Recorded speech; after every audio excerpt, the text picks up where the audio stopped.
राधा वल्लभ श्री हरिवंश। राधे राधे दोस्तों, welcome back to my channel my life with Gopala. आशा करती हूँ हमारे प्रियतम जी की कृपा से आप सब अच्छे होंगे। हमारे सदगुरुदेव भगवान जी के चरणों में कोटि कोटि नमन। तो दोस्तों, जब से 4-5 दिन पहले लाइव किया था कि दीक्षा के नियमों में कुछ बदलाव आया है, तो इसको लेकर बहुत सारा क्वेश्चंस मिल रहा है इंस्टाग्राम में। यहाँ पर तो जो भी क्वेश्चन मिल रहा था उसका मैंने जवाब देने की चेष्टा किया है अपनी तरफ से। जितना भी मुझे कमेंट्स मिला था मैंने सभी का जवाब दे दिया है। तो दीक्षा नियमों में क्या कुछ बदलाव आया है?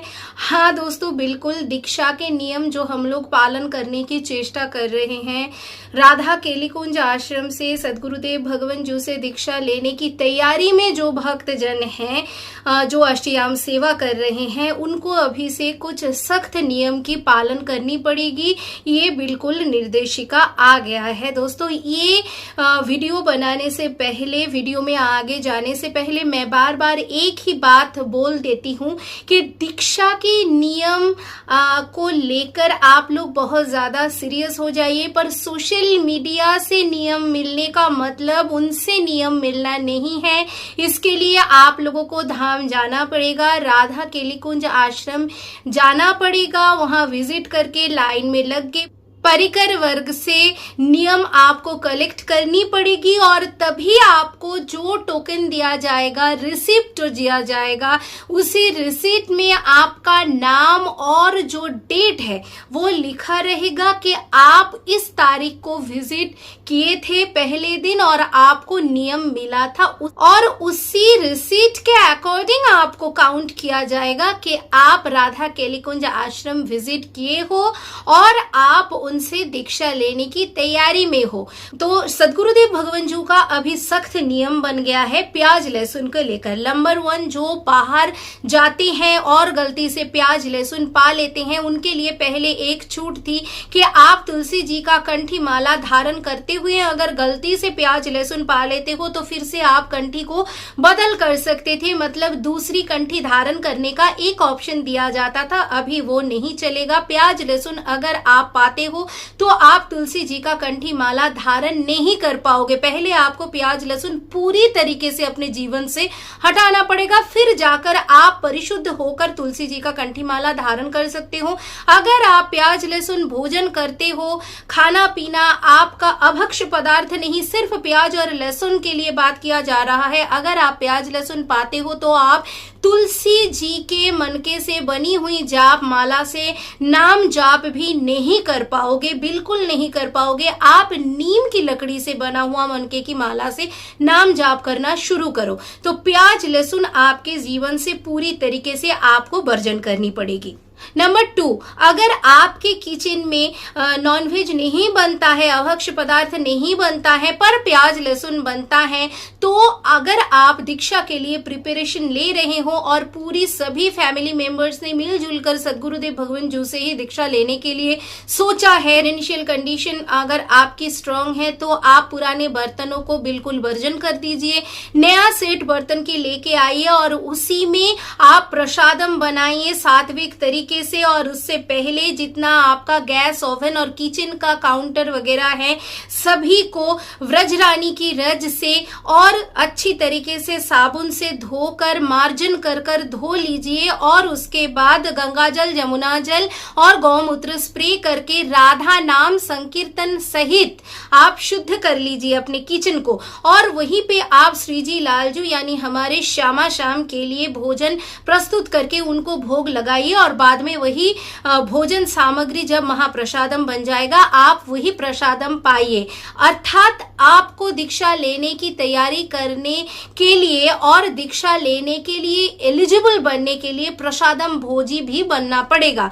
और अगर आपकी आर्थिक स्थिति वैसी नहीं है, अगर आप पूरे बर्तनों को नहीं चेंज कर पा रहे हो, तब आप क्या कर सकते हो, पहले साबुन से अच्छी तरीके से आप बर्तनों को मांज लीजिए। फिर ब्रजरानी की रज से आप पूरे किचन काउंटर, गैस, ओवन और बर्तनों को पूरा मार्जन करके यमुना गंगाजल और गौमूत्र से राधा नाम संकीर्तन सहित शुद्ध कर लीजिए और सात्विक तरीके से वहीं पे उसी बर्तनों में भोजन बनाना शुरू कर दीजिए। पर राधे श्याम को भोग चढ़ाने से पहले आपको उनके लिए अलग से सेट खरीदना जरूरी है।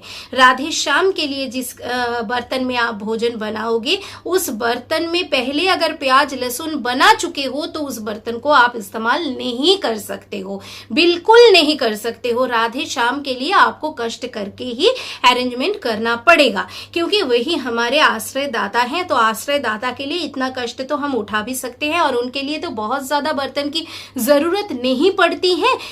एक कढ़ाई, एक स्पैचुला या फिर चम्मच, एक थाली, एक गिलास, इसी में से आप भोजन प्रस्तुत कर सकते हो। तो शाम के लिए इतना कष्ट आपको उठानी पड़ेगी।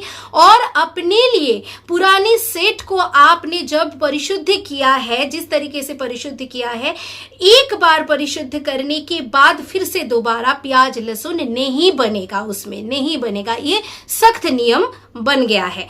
नाम जाप में सख्त नियम बना है। 11 माला आपको श्री राधा वल्लभ श्री हरिवंश नाम की जाप करनी ही पड़ेगी।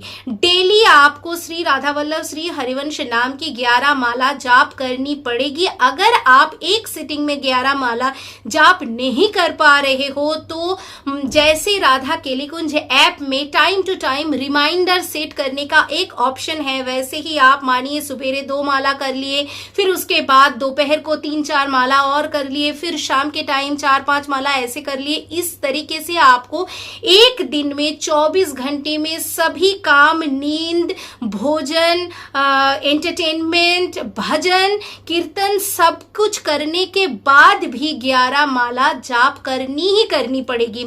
अगली जो सख्त नियम है, हमारा जैसा नित्य पाठ है, जैसे हम लोगों को 84 जी का 12 पद गायन करना पड़ता है, बाकी जितना अर्थ सहित और अर्थ रहित पाठ हम लोगों को दिया गया है, फिर से मैं रिपीट नहीं कर रही हूं क्योंकि दीक्षा के नियम सभी को ऑलमोस्ट पता है।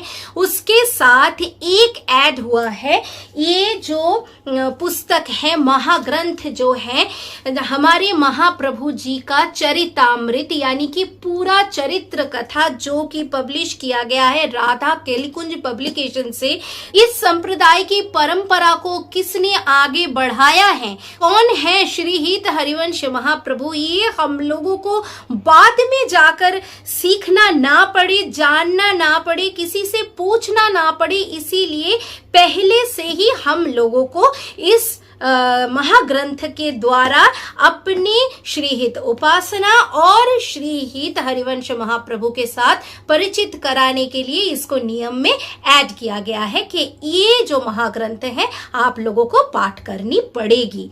अभी से एक दिन में पूरा ग्रंथ पाठ नहीं करना पड़ेगा, मतलब आपके पास जैसे आप भागवतम पाठ करते हो वैसे ही इस ग्रंथ को आपने अपने जो पुस्तकों का जो लिस्ट है उसमें आप ऐड कर लीजिए, थोड़ा थोड़ा करके आपको इसको पाठ करनी है। तो दोस्तों आज का व्लॉग मैं यहीं पे एंड करती हूँ। श्री राधा वल्लभ श्री हरिवंश श्री वृंदावन धाम श्री वनचंद्र जी की जय। राधे राधे।